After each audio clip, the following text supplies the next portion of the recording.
BronxNet. Your voice, your views, your vision.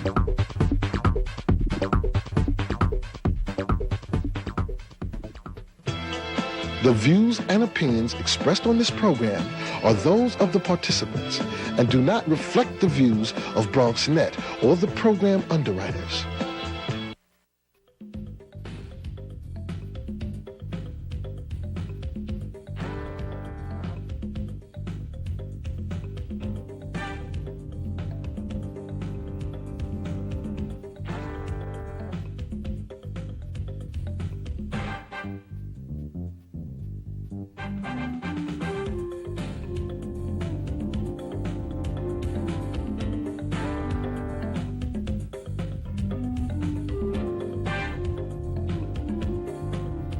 Good evening and welcome to BronxTalk, the Bronx's flagship television talk show. The phones are open tonight and we welcome your phone call. You can call in at 718-960-7241.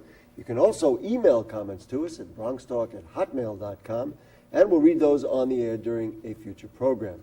Well, in 2002, the state legislature approved mayoral control of the city's public schools.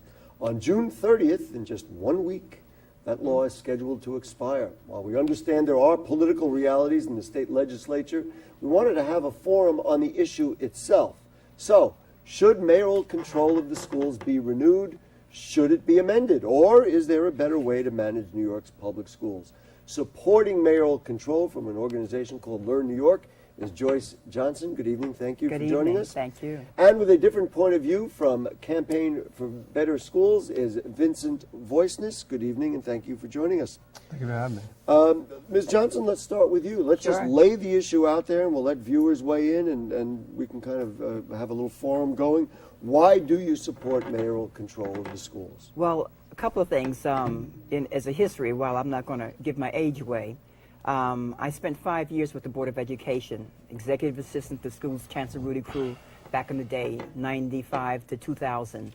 I saw the system then with 32 school districts, 32 school boards, 32 superintendents, and a chancellor who was responsible, so he thought, for all of it, who reported to a central Board of Education. And so 9 members, I believe, 4 appointed by the mayor, 5 each, 5 others appointed, 1 by each borough president. And in addition to that, during an 8-month tenure, twice, the chancellor had me as a school board trustee in 2 school districts that he removed for educational dysfunction, educational neglect. And so I think I can say that I saw the system both at the top and at the local level. And I saw a system basically that while the cameras were always pointed in Chancellor Rudy Crew's face, the chancellor would oftentimes have to negotiate with people he supervised, superintendents, who could then, tell him when he had a broad view of a system with a 1.1 million kids, 1,100 schools, he had to negotiate with superintendents, likewise with their boards. That was certainly the case, too, at the Central Board of Education. And so there were many cooks that baked this thing called the Board of Education. But when time was come with it, there was no one responsible. There wasn't a parent, there wasn't an advocate, and we all are stakeholders in the school system. There was no one that I could go to because everyone else would point to, well, I honestly don't have the vote. Every borough president could say, I have 1 vote. The mayor could say, I don't have a majority. The superintendents could say, well, I have to report to the board. The board could say, Chancellor, go blow. So I think now that we have one person, clearly it's the mayor, why has this been an effective system from your perspective and, of course, from Learn New York's perspective? Well, I think 2 things. That there's one source of accountability. Much as the mayor is accountable to us for all other services in New York City, uniform services, police, sanitation, housing, health, everything and then some. Everything and then some. We know where to go. He or she, if it were a she, could not point their fingers at any place else. The buck stops there. And let me say this. No one is going to ever say that this system is perfect. But what? And indicative of what the the legislature rightly recognized in 2002 that what was not working. Okay, let's let Mr. Voicness enter into it. Accountability, is this a reason, or the fundamental reason, to keep mayoral control of the schools?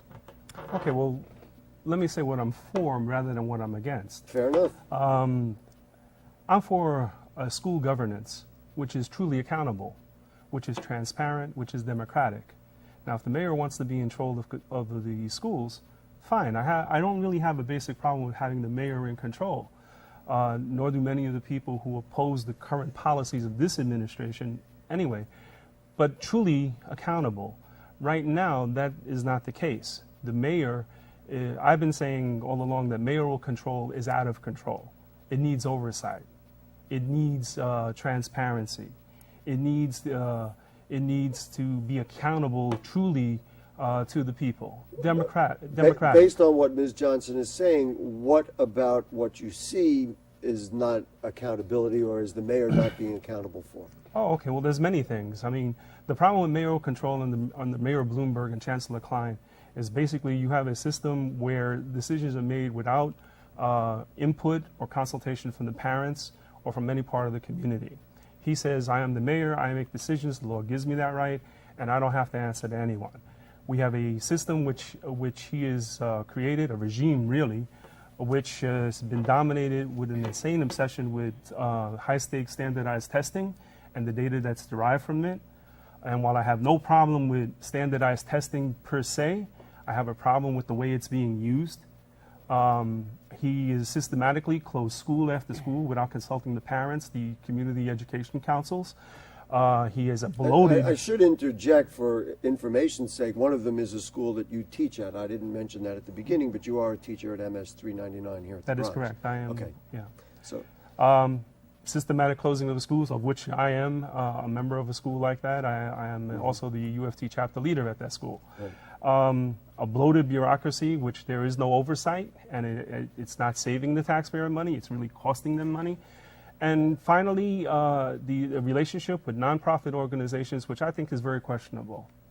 And just define that, and we'll let Ms. Johnson respond to that. What do you mean by this question? And what not-for-profit organizations are we talking about? Well, we're talking about situations where he has entered into these kind of relationships with so-called nonprofits, charter schools, where they are taking spaces from the zone public schools, so-called traditional public schools, I'm calling them the public schools, and taking spaces and resources from those schools and giving them all to the charter schools. The charter school issue is one, if we have time for, we can directly get to. It's a broad issue, but it's among those things. So now you undoubtedly came in here knowing that Mr. Bloomberg was going to be criticized for being somewhat dictatorial, and he called it a regime as opposed to an accountable system.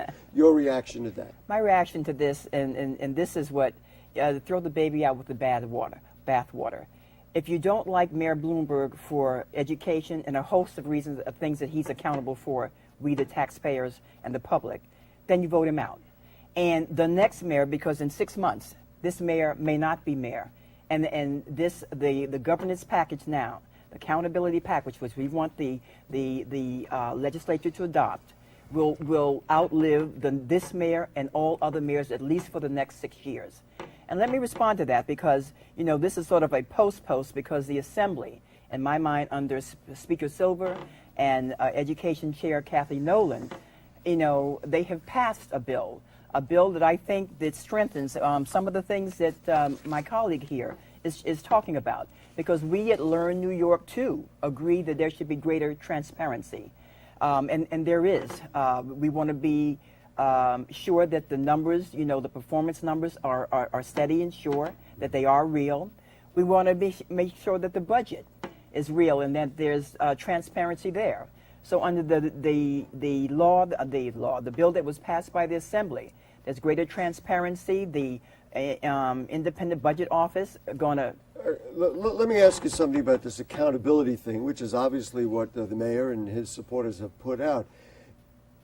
Accountability, is there a place for accountability other than every 4 years? In other words, let's say something happens 1 year into a mayor's term or 2 years, and now we've had a number of years with this mayor.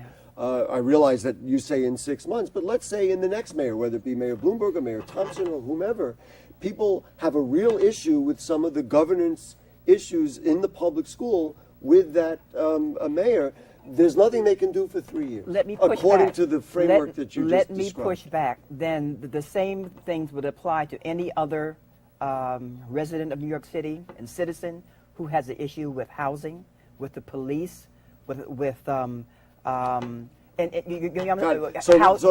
my point of this is that the same thing can be said of the President of the United States. Do we then make 6 months terms and look to tweak? The short answer is no. The short answer is no. I'm going to ask both of you this question. Should education be handled differently than policies in the police department or fire department or any of the other city services? We're going to ask Mr. Voiceness. You can answer first, and then we'll ask him. Should it be handled the same way? And is education, the education of our children, a similar service that the city provides? It is. Any elected official has a fiduciary and responsibility to be elected to the public, to do work in the public's interest.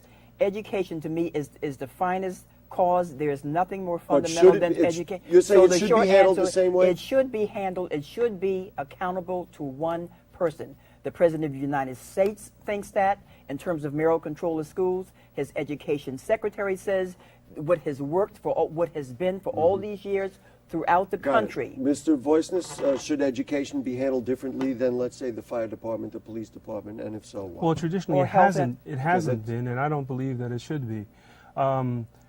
We have public education, the great leveler.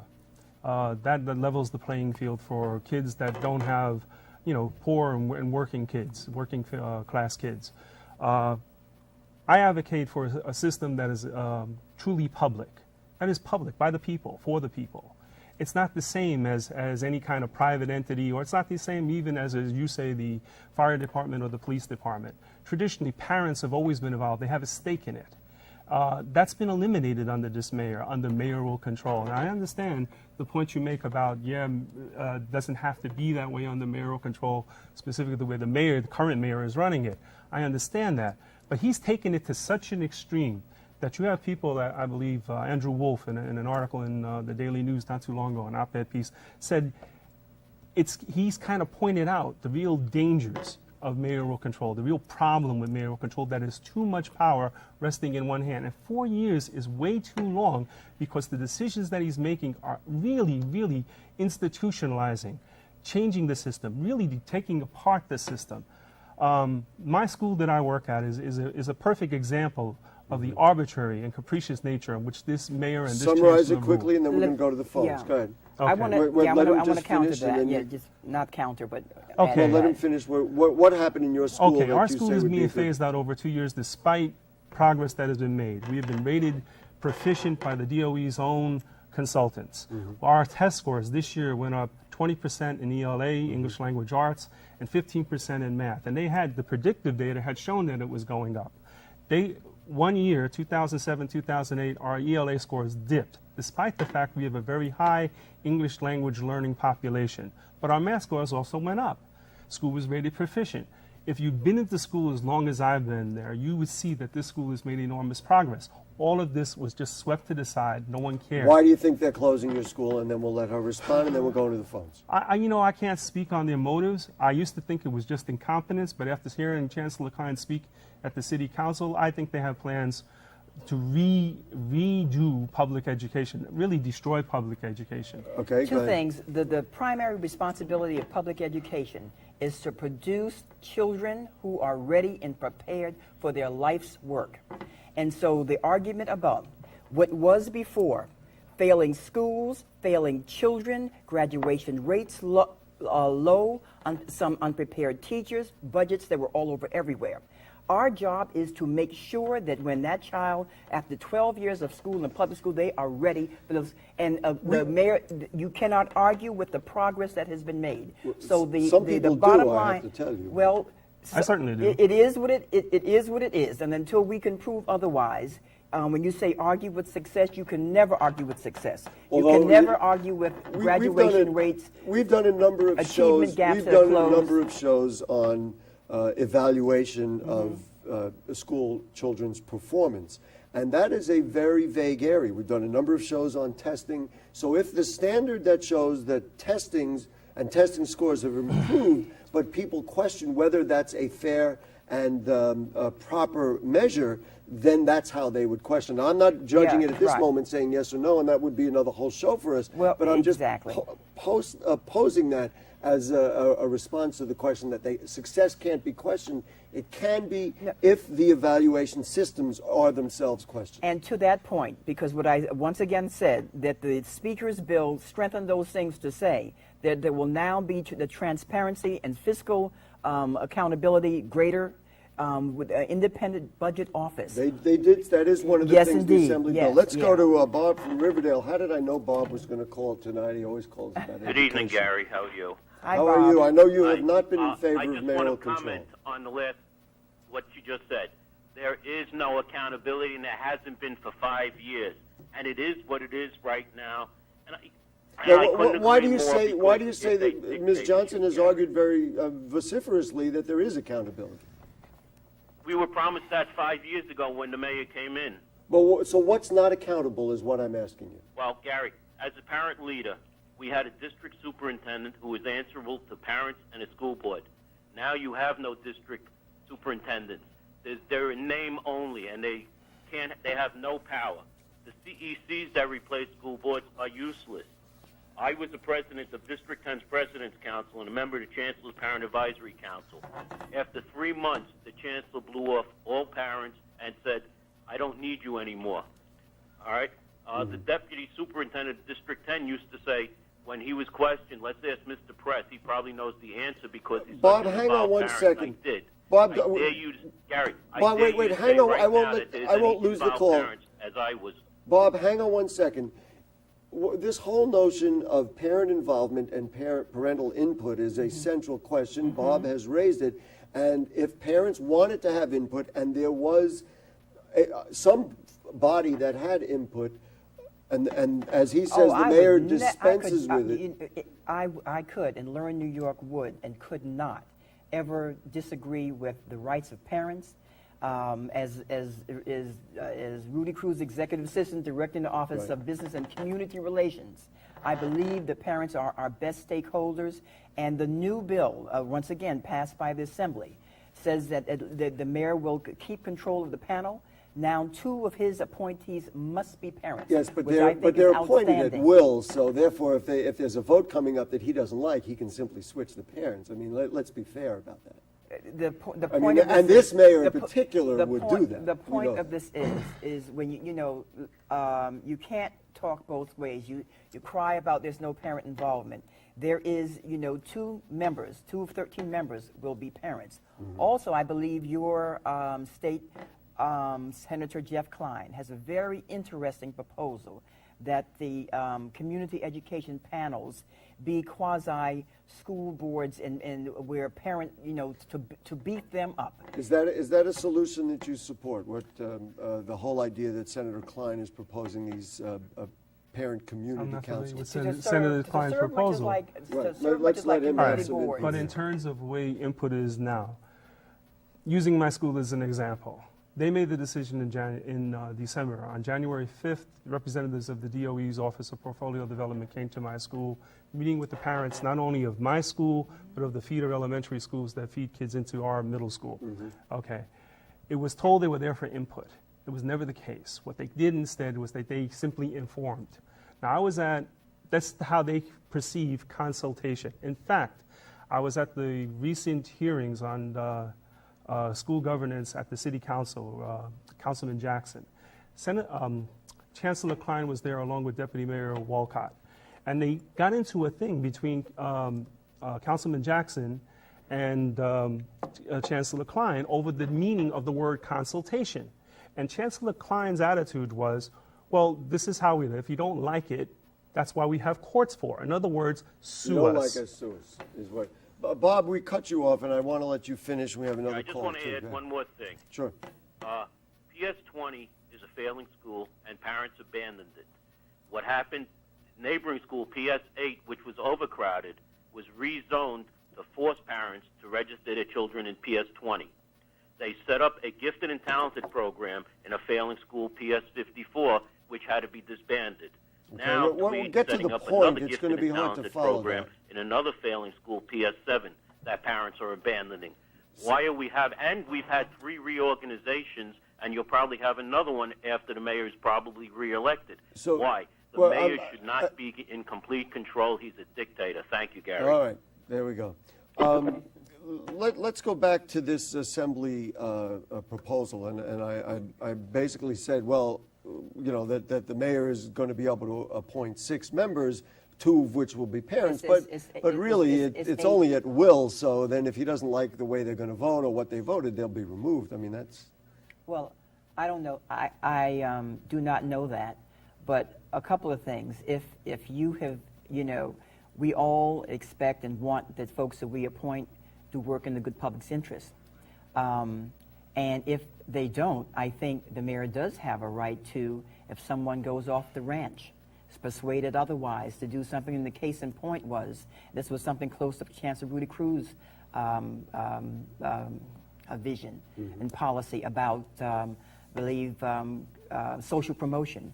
He did not believe in social promotion, meaning push a child along to the next level that he or she is not prepared for.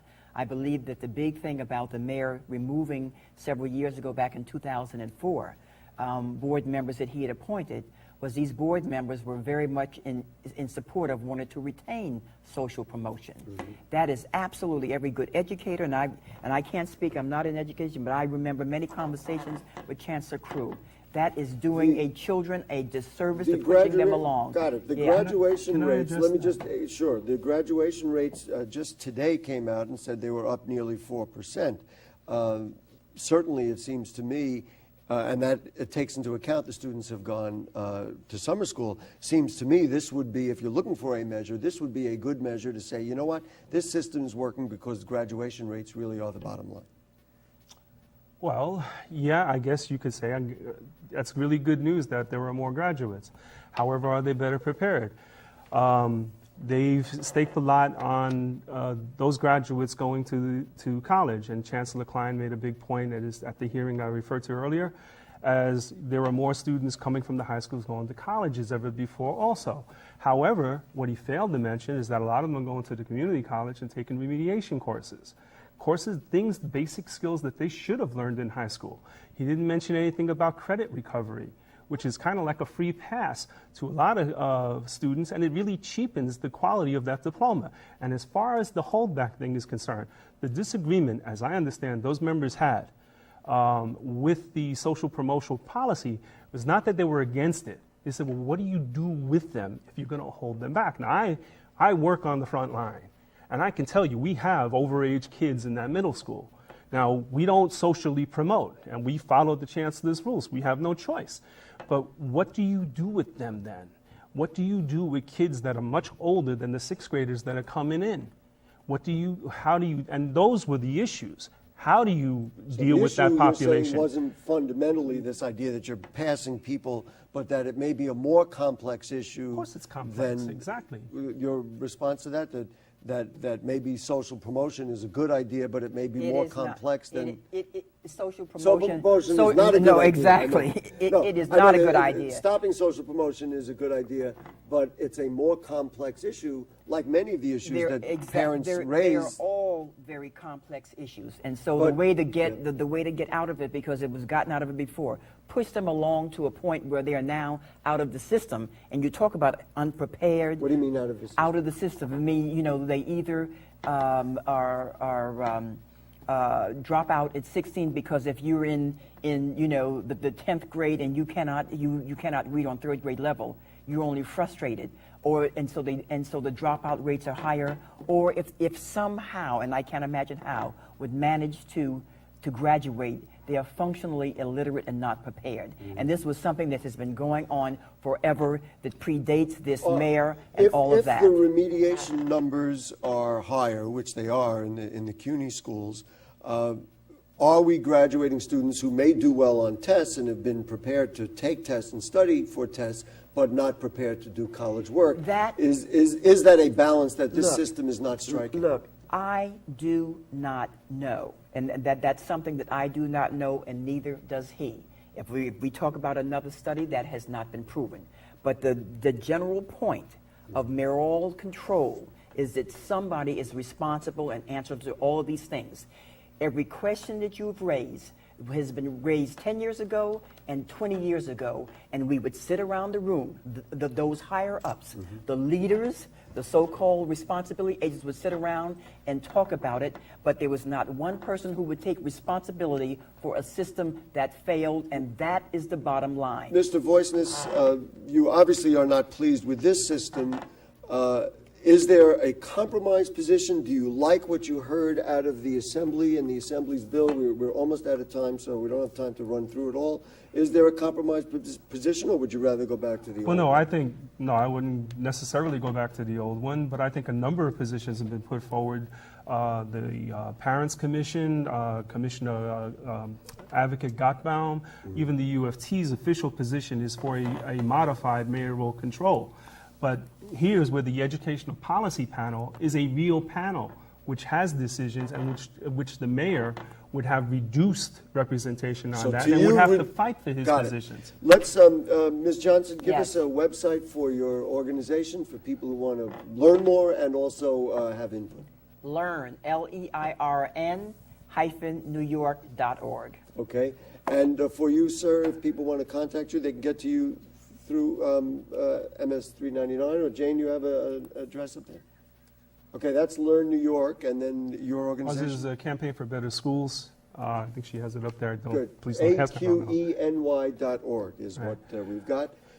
Joyce Johnson, Vincent Voiceness, thank you both so much. It's a debate that I hope our legislators who will make the final decision will take very seriously, and we appreciate your educating the people of the Bronx today. Thank you. It's an ongoing debate. I hope that every person in this town, continues. There's much work to be done. It's important that we do what we do here. Yeah. Folks, if you have further... They don't have that option on the control panel, by the way. If you have further comments or questions on anything you heard on tonight's show or anything going on in the Bronx, then email them to us at BronxTalk@hotmail.com, and we'll read those on the air during a future program. Also, if you've missed anything on the show tonight, it will be posted on the web, usually by tomorrow, that's Tuesday, at bronxnet.fligo.com/category/BronxTalk.